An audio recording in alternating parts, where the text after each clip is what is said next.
പ്രതിപക്ഷ നേതാവ് വി.ഡി. സതീശൻ തന്നെ വർഗീയവാദിയെന്ന് നിരന്തരം ആക്ഷേപിക്കുന്നത് യഥാർത്ഥ വർഗീയതയെ പ്രീണിപ്പിക്കാനും ശക്തിപ്പെടുത്താനുമാണെന്ന് SNDP യോഗം ജനറൽ സെക്രട്ടറി വെള്ളാപ്പള്ളി നടേശൻ. ജമാഅത്ത് ഇസ്ലാമിയെയും ലീഗിനെയും ഒപ്പം നിർത്തിയാണ് സതീശൻ ഇത് ചെയ്യുന്നതെന്നും വെള്ളാപ്പള്ളി പറഞ്ഞു. കണിച്ചുകുളങ്ങരയിൽ മാധ്യമങ്ങളോട് സംസാരിക്കുകയായിരുന്നു അദ്ദേഹം. പണ്ടുതൊട്ട് തന്നെ SNDP യോഗം ഉയർത്തിയ വലിയൊരു ആശയമാണ് നായാടി തൊട്ട് നമ്പൂതിരി വരെ ഉള്ള സമുദായത്തിൻ്റെ ഒരു കൂട്ടായ്മ. ഒരു സമുദായത്തിൻ്റെ അവകാശങ്ങൾ പിടിച്ചുപറ്റാനല്ല, അവരുടെ അവകാശങ്ങൾ നിഷേധിക്കാനല്ല.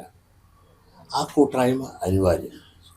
മറ്റ് സമുദായങ്ങളെല്ലാം ഒന്നിച്ചു നിന്ന് അത് നന്നാകുമ്പോൾ ഈ വിഭാഗവും ഈ ഹിന്ദു വിഭാഗങ്ങൾ ഭിന്നിച്ചു നിൽക്കുന്നത് കാലഘട്ടത്തിന് അനുയോജ്യമല്ല.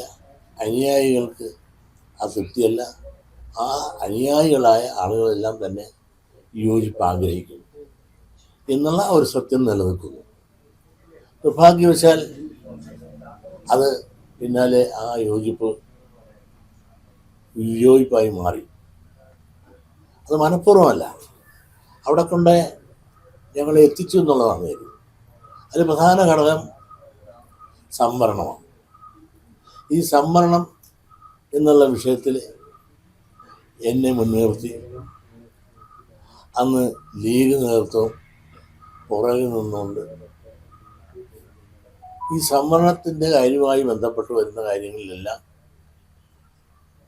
കേരളത്തിലും ഇന്ത്യയിലും പല മേഖലകളിലും പ്രതിഷേധങ്ങളും സമ്മേളനങ്ങളും ധർണകളും എല്ലാം നടത്തിക്കുവാൻ SNDP യോഗത്തെ മുന്നിൽ നിർത്തിക്കൊണ്ടും പ്രതിപക്ഷ നേതാവ് വി.ഡി. സതീശൻ തന്നെ വർഗീയവാദിയെന്ന് നിരന്തരം ആക്ഷേപിക്കുന്നത് യഥാർത്ഥ വർഗീയതയെ പ്രീണിപ്പിക്കാനും ശക്തിപ്പെടുത്താനുമാണെന്ന് SNDP യോഗം ജനറൽ സെക്രട്ടറി വെള്ളാപ്പള്ളി നടേശൻ. ജമാഅത്തെ ഇസ്ലാമിയെയും ലീഗിനെയും ഒപ്പം നിർത്തിയാണ് സതീശൻ ഇത് ചെയ്യുന്നതെന്നും വെള്ളാപ്പള്ളി പറഞ്ഞു. കണിച്ചുകുളങ്ങരയിൽ മാധ്യമങ്ങളോട് സംസാരിക്കുകയായിരുന്നു അദ്ദേഹം. രാഷ്ട്രീയ പാരമ്പര്യമില്ലാത്ത ഇന്നലെ പൂത്ത തകരയായ അപ്രസക്തൻ സതീശൻ അതിരുകളെല്ലാം ലംഘിച്ച് നിരന്തരം വേട്ടയാടുകയാണ്. കഴിഞ്ഞ ദിവസം കാന്തപുരത്തിന്റെ വേദിയിലും ആക്ഷേപിച്ചു. മുഖ്യമന്ത്രി കാറിൽ കയറ്റിയത് അവിടെയും ഉന്നയിച്ചു. ഒടുവിൽ കാന്തപുരം വേദിയുടെ പ്രാധാന്യം ചൂണ്ടിക്കാട്ടി സതീശനെ തുറന്ന് വിമർശിക്കുകയും ശാസിക്കുകയും ചെയ്തു. മതസൗഹാർദ്ദത്തിനായി എക്കാലവും ശ്രീനാരായണ ദർശനം ഉയർത്തി നിലകൊള്ളുന്നവരെ വർഗീയവാദി എന്ന മുദ്ര കുത്തുകയും യഥാർത്ഥ വർഗീയതയെ വെള്ളപൂശുകയും ചെയ്യുന്നു. കോൺഗ്രസിലെ മുതിർന്ന നേതാക്കളാരും ഇങ്ങനെ ചെയ്യുന്നില്ല. തന്നെയും SNDP യോഗത്തെയും തകർക്കാൻ സതീശന്റെ അപ്പൂപ്പൻ വിചാരിച്ചാലും സാധിക്കില്ല. കൃത്യമായ വർഗീയ വിരുദ്ധ നിലപാട് സംസ്ഥാനം സ്വീകരിക്കുന്നതിനാലാണ് കഴിഞ്ഞ 10 വർഷം മാറാട് കലാപം ആവർത്തിക്കാതിരുന്നത്. ലീഗ് അവരുടെ താല്പര്യം സംരക്ഷിക്കാൻ മാത്രമാണ് അവസരങ്ങളെ ഉപയോഗിക്കുക. അവരുമായി ചേർന്ന് നിന്നതിലെ അനുഭവം അതായിരുന്നു. ഈ സാഹചര്യത്തിലാണ് നായാടി മുതൽ നസ്രാണി വരെ ഒന്നിക്കണമെന്ന ആവശ്യം സമൂഹത്തിൽ ശക്തമായത്. സമൂഹ യാഥാർത്ഥ്യം തിരിച്ചറിഞ്ഞ NSSും അതിനോട് യോജിക്കുന്നു. ക്രൈസ്തവരിലെ ചിലരുമായി ഇതിനകം ചർച്ച നടത്തി. ഒരു സമുദായത്തിനും എതിരായ നീക്കമല്ലിത്.